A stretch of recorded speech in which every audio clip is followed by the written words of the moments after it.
Shalom, welcome to Tactically Torah. I am Heath Hayes, and we are on, day 8 of Read the Bible in a Year, the series that we've got going on right now. So I am going to go ahead and start reading Genesis. We were in chapter 23. We're going to read 23, 24, 25, and 26. So here we are kicking it off. And Sarah lived 100 years. 127 years, the years of the life of Sarah. And Sarah died in Kiriath Arba, that is Hebron, in the land of Canaan. And Abraham came to mourn for Sarah and to weep for her. And Abraham rose up from beside his dead and spoke to the sons of Heth, saying, I am a foreigner and a sojourner among you. Give me property for a burial site among you, so that I bury my dead from my presence. And the sons of Heth answered Abraham, saying, Hear us, my master, you are a prince of Elohim among us. Bury your dead in the choicest of burial sites. None of us withhold from you his burial site from burying your dead. So it seems that Abraham's reputation precedes him, right? Kind of a cool idea. And he spoke with them, saying, If it is your desire that I bury my dead from my presence, hear me and approach Ephron, son of Sohar, for me, and let me have the cave of Machpelah, which he has, which is at the end of his field, and let him give it to me for the complete amount of silver as property for a burial site among you. And Ephron dwelt among the sons of Heth, and Ephron the Hittite answered Abraham in the hearing of the sons of Heth, all who entered at the gate of his city, saying, No, my master, listen to me. I shall give you the field and the cave that is in it. I shall give it to you in the presence of the sons of my people. I shall give it to you. Bury your dead. And Abraham bowed himself down before the people of the land, and he spoke to Ephron in the hearing of the people of the land, saying, If only you would hear me, I shall give the amount of silver for your field. Take it from me, and let me bury my dead. And Ephron answered Abraham, saying unto him, My master, listen to me. The land is worth 400 shekels of silver. What is it between you and me? So bury your dead. And Abraham listened to Ephron, and Abraham weighed out the silver for Ephron, which he had named in the hearing of the sons of Heth, 400 shekels of silver, currency of the merchants. Thus the field of Ephron, which was in Machpelah, which was before Mamre, the field and the cave which is in it, and all the trees that were in the field, which were within all the surrounding borders, were deeded to Abraham as a possession of the presence of the sons of Heth before all who went in the gate of his city. And after this, Abraham buried Sarah his wife in the cave of the field of Machpelah before Mamre, that is Hebron, in the land of Canaan. Thus the field and the cave that is in it were deeded to Abraham by the sons of Heth as property for a burial site. Chapter 24. And Abraham was old, advanced in years, and Yahweh had blessed Abraham in every way. And Abraham said to the oldest servant of his house, who ruled over all that he had, Please put your hand under my thigh, so that I make you swear by Yahweh, the Elohim of the heavens and of Elohim of the earth, that you do not take a wife for my son from the daughters of the Canaanites among whom I dwell, but you go to my land and to my relatives and take a wife for my son Isaac. And the servant said to him, What if the woman refuses to follow me to this land? Do I then take your son back to the land from which you came? And Abraham said to him, Beware lest you take my son back there. Yahweh, Elohim of the heavens, who took me from my father's house and from the land of my relatives, and who spoke to me and swore to me, saying, To your seed I give this land. He sends his messenger before you, and you shall take a wife for my son from there. And if the woman refuses to follow you, then you shall be released from this oath. Only do not take my son back there. Then the servant put his hand under the thigh of Abraham his master, and swore to him concerning this matter. And the servant took 10 of his master's camels and left, for all the master's good gifts were in his hand. And he arose and went to Aram Naharaim, to the city of Nahor. And he made his camels kneel down outside the city by the fountain of water at the evening time, the time when women go out to draw water. And he said, Yahweh, Elohim of my master Abraham, please cause her to meet before me this day, and show loving commitment to my master Abraham. See, I am standing here at the fountain of water, and the daughters of men of this city are coming out to draw water. Now let it be that the young woman to whom I say, Please let down your jar to let me drink, and she says, Drink, and let me water your camels too. Let her be the one to whom you have appointed for your servant Isaac. And let me know by this that you have shown loving commitment to my master. Okay, so first, the idea, I want you to understand the idea of watering 10 camels, much less one camel, by hand is no small feat. The reason being is, if you take into consideration, my truck that I'm sitting in right now has a 36-gallon fuel tank. 36 gallons. And that's a lot of fuel. A camel in one sitting can drink up to 30 gallons. So that's a lot of water, right? Especially after they've been on, on quite some trek, moving from one location through the desert to another location. So again, that's no small feat, watering 10 camels. With that said, let's continue on. 24 verse 15.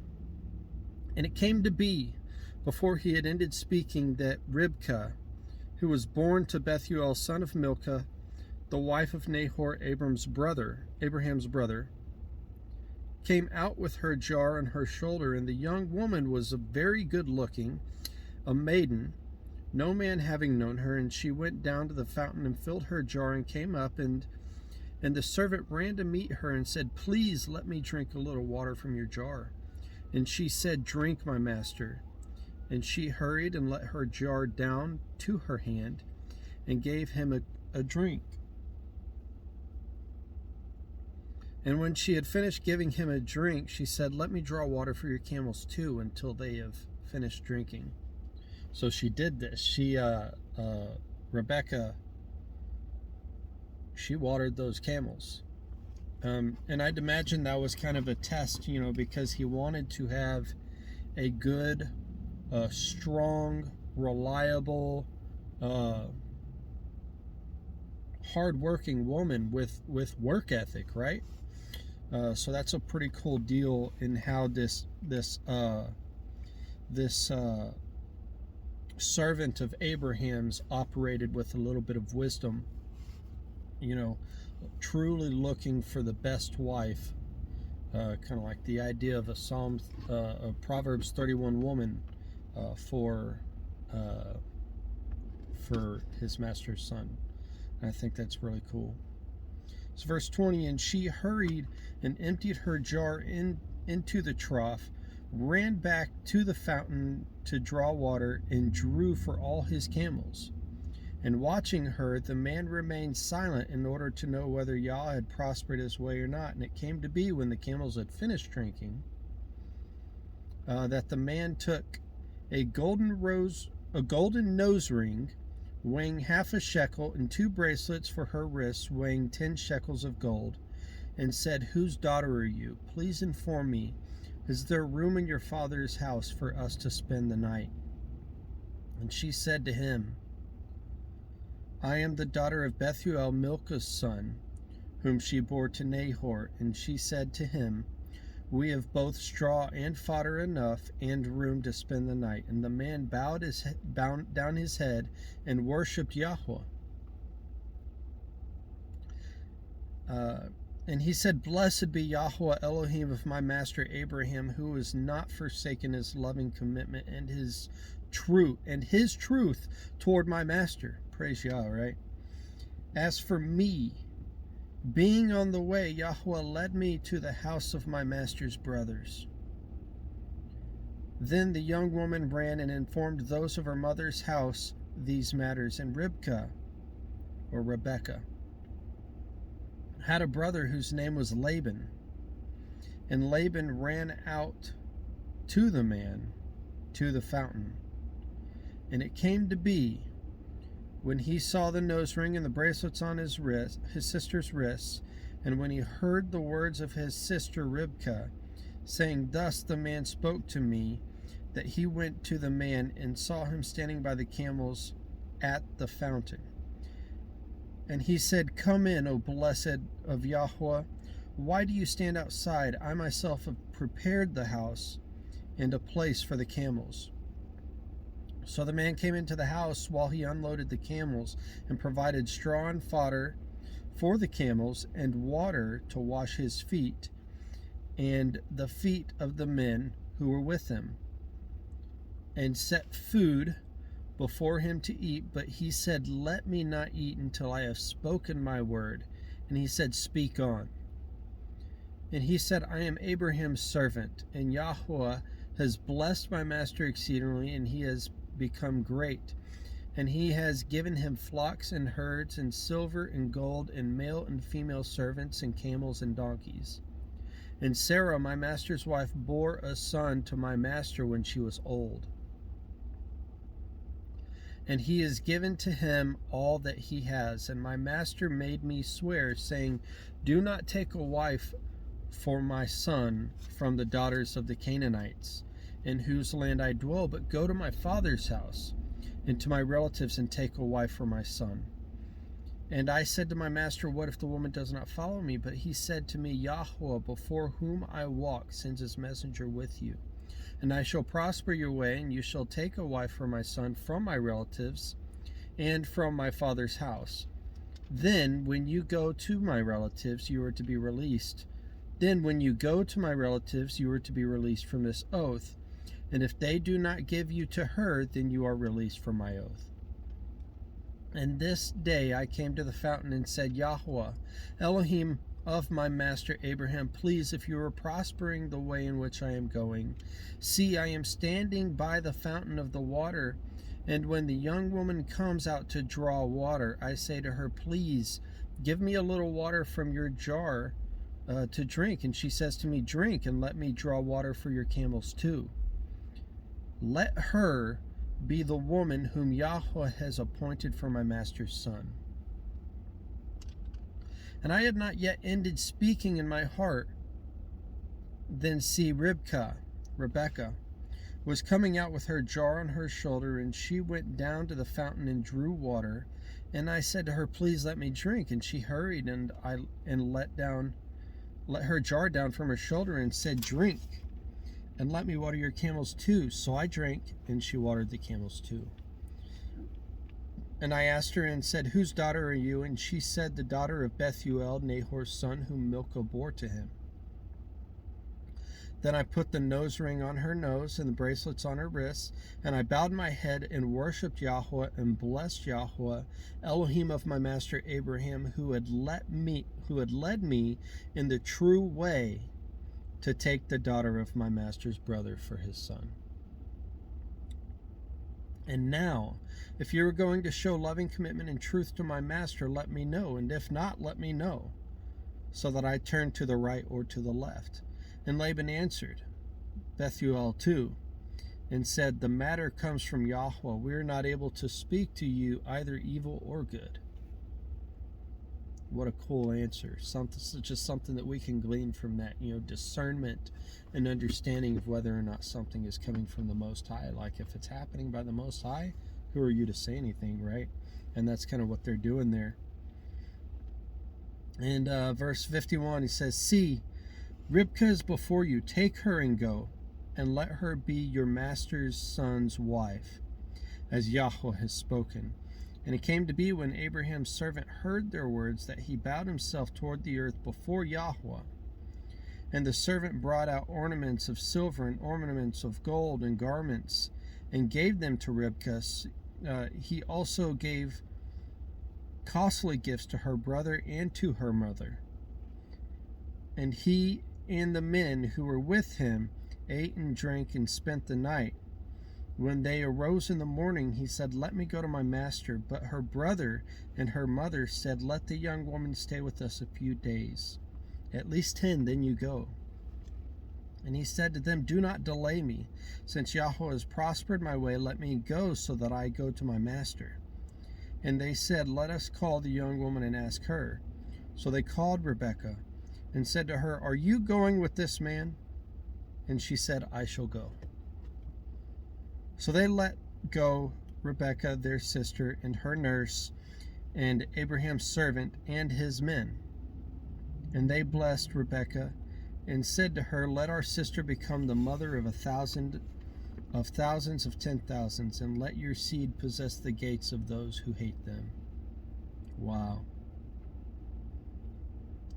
And Rebekah and her young woman arose, and they rode on the camels and followed the man. So the servant took Rebekah and left. And Isaac came from the way of Beer Lahai Roi, for he dwelt in the south. And Isaac went out to meditate in the field in the evening, and he lifted his eyes and looked and saw the camels coming. And Rebekah lifted her eyes, and when she saw Isaac, she dismounted from her camel. And she had said to the servant, who is this man walking in the field to meet us? And the servant said, it is my master.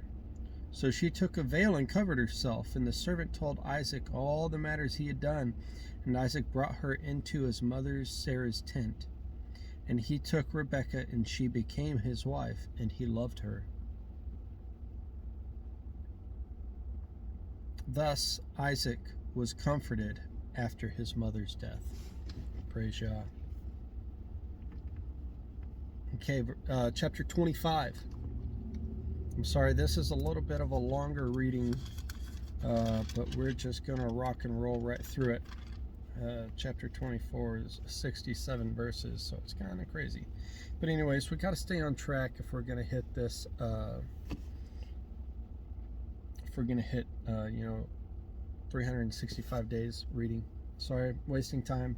Blah, blah, blah. Chapter 25, Genesis. And Abraham took another wife, whose name was Keturah, and she bore to him Zimran, and Yokshan, and Medan, and Midian, and Yishbach, and Shuah. And Yokshan brought forth Sheba and Dedan, and the sons of Dedan were Asherim, and Letushim, and Leumim. There we go. And the sons of Midian were Ephah, and Epher, and Hanok, and Abidah, and Eldaah. All these were the children of Keturah. Now Abraham gave all that he had to Isaac, but to the sons of the concubines whom Abraham had, Abraham gave gifts while he was still living, and sent them away from his son Isaac eastward to the land of the east. Wow. So that was, Abraham had a lot of brothers. I'm sorry, Isaac had a lot of brothers. And these were all the years of Abraham's life, which he lived 175 years. And Abraham breathed his last and died in a good old age, aged and satisfied, and was gathered to his people. And his sons Isaac and Ishmael buried him in the cave of Machpelah, which is before Mamre, in the field of Ephron, son of Zohar the Hittite. The field which Abraham purchased from the sons of Heth, there Abraham was buried with his wife. And it came to be after the death of Abraham that Elohim blessed his son Isaac, and Isaac dwelt at Beer Lahai Roi. And this is the genealogy of Ishmael, Abraham's son, whom Hagar the Mitzrian, Sarah's female servant, bore to Abraham. And these were the names of the sons of Ishmael, by their names according to their generations.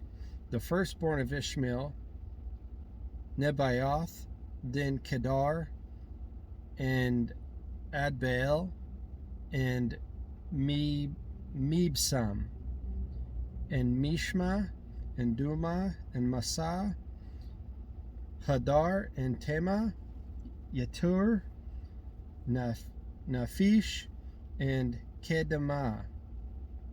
These were the sons of Ishmael, and these were their names by the towns and their settlements, 12 chiefs according to their tribes.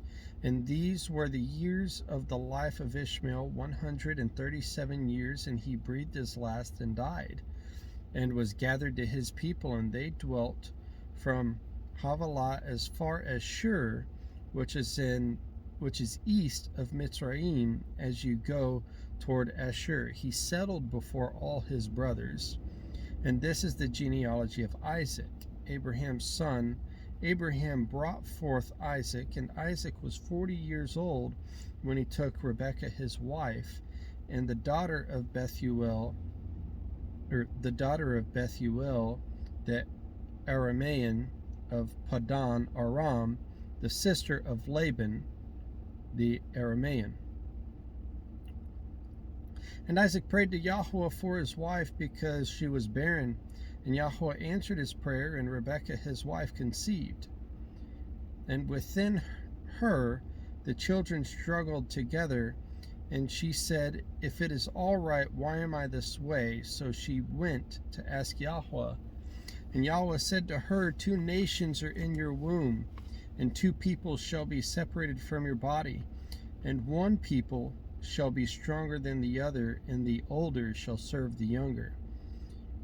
And when the days were filled for her to give birth, and see, twins were in her womb, and the first came out red all over, like a hairy garment, so they called his name Esau. And afterward his brother came out with a hand holding onto Esau's heel, so his name was called Yaakov, or Jacob. And Isaac was 60 years old when she bore them. And the boys grew up, and Esau became a man knowing how to hunt, a man of the field, while Jacob was a complete man dwelling in tents. And Isaac loved Esau because he ate of his wild game, but Rebekah loved Jacob. And Jacob cooked a stew, and Esau came from the field, and he was weary. And Esau said to Jacob, "Please feed me with that same red stew, for I am weary." That is why his name was called Edom. But Jacob said, "Sell me your birthright today." And Esau said, "Look, I am going to die, so why should I have birthright?" Then Jacob said, "Swear to me today." And he swore to him and sold his birthright to Jacob. Jacob then gave Esau bread and stew of lentils. And he ate and drank and rose up and left. Thus Esau despised his birthright. Super interesting. And I believe it's the book of Jasher that actually goes into the idea of why uh, Esau sold his birthright. So there's extra biblical texts. Enoch, Jubilees, and Jasher are the more prominent ones that I actually recommend you guys kind of dive into a little bit, because it actually expands on why it is that he said he was going to die, as well as why he despised his birthright. So, with that said, chapter 26, it says, there was a scarcity of food in the land, besides the first scarcity of food, which was in the days of Abraham. And Isaac went to Abimelech, sovereign of the Philistines, in Gerar. And Yahweh appeared to him and said, do not go down to Mitzrayim. Live in the land I command you. Sojourn in this land, and I shall be with you and bless you.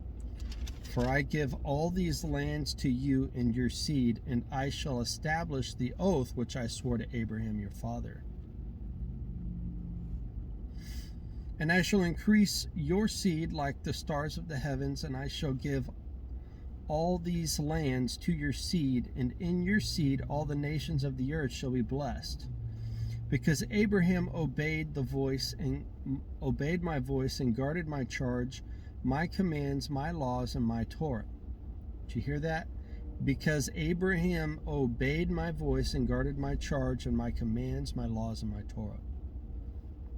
Interesting. It's kind of important, right?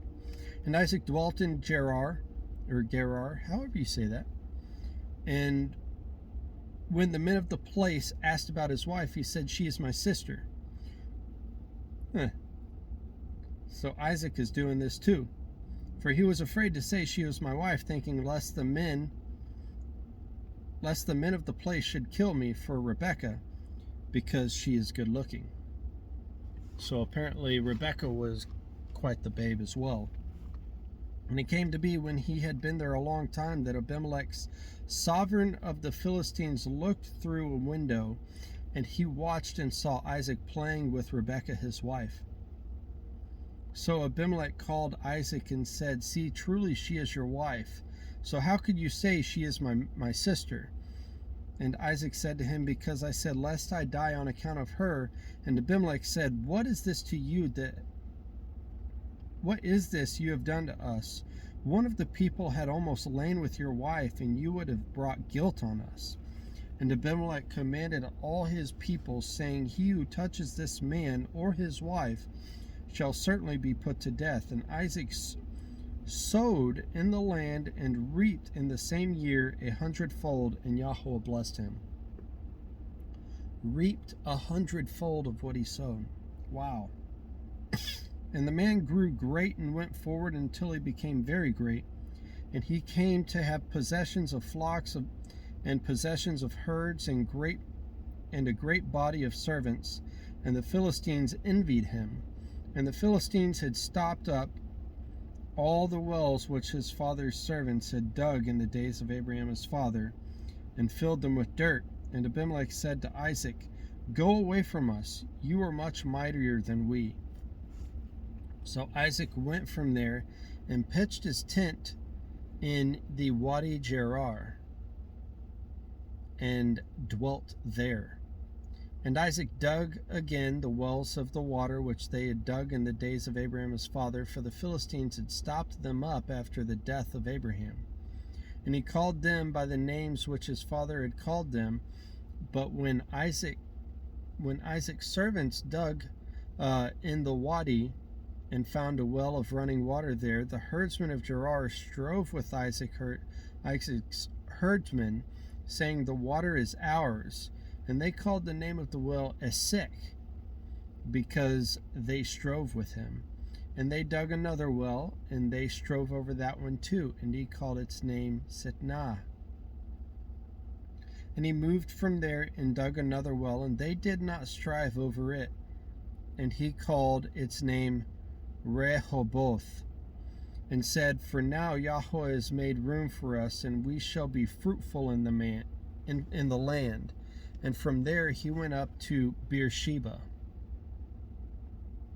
And Yahweh appeared to him the same night and said, I am Elohim of your father Abraham. Do not fear, for I am with you, and shall bless you and increase your seed for my servant Abraham's sake. And he built a slaughter place there, and called on the name of Yahweh, and pitched his tent there, and the servants of Isaac dug a well there. And Abimelech came to him from Gerar with Ahuzath, one of his friends, and Pekol, the commander of his army. And Isaac said to them, Why have you come to me, seeing you have hated me, and have sent me away from you? But they said, We have clearly seen that Yahweh is with you. And we said, Please let there be an oath between us, between you and us, and make us a covenant with you, that you do no evil to us, as we have not touched you, and as if we have done only good toward you, and have sent you away in peace. You are now blessed by Yahweh. And he made them a feast, and they ate and drank.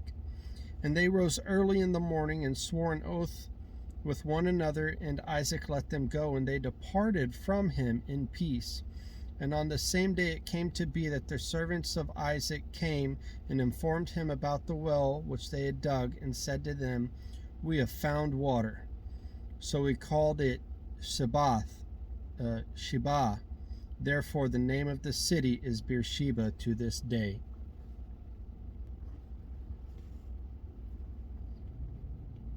And when Esau was 40 years old, he took as wives Yehudith, the daughter of Beeri the Hittite, and Basemath, the daughter of Elon the Hittite. And they were a bitterness of spirit to Isaac and Rebekah. It's a strong thing. All right. Well, tomorrow we are going to continue on in chapter 27, and we'll see how far we get from there. So, shalom, bless you. I hope you have a great day.